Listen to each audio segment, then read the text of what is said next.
The Novopay dispute has seen ongoing and serious failures in teacher payments. National MP Steven Joyce was recently given the job of dealing with the issue, but a local employment relations consultant says he's surprised action has not been taken further down the line. Phillip de Wattignar gives us his thoughts. Good evening, Phillip. Good evening.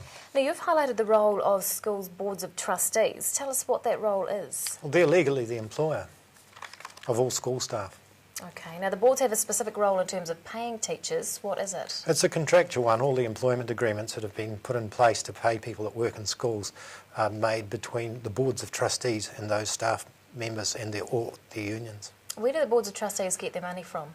Well, they're funded by the government, presumably. I don't know what the specific arrangements are, but I've heard a lot from different organisations in the last week talking about it.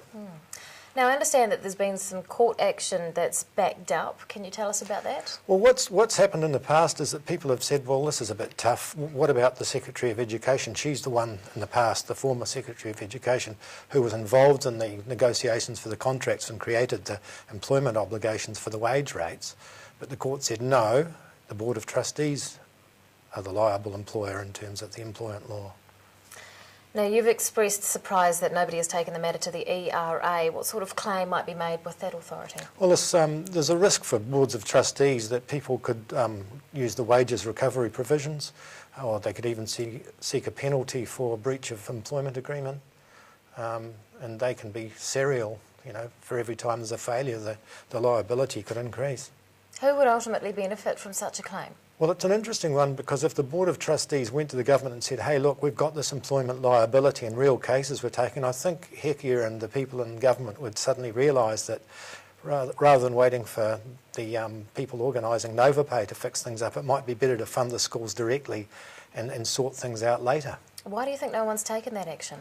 I'm not sure, but you know, I remember 20 years ago there was a big argument about bulk funding, and maybe some people are frightened it would be the thin end of the wedge to let boards of trustees get the money directly.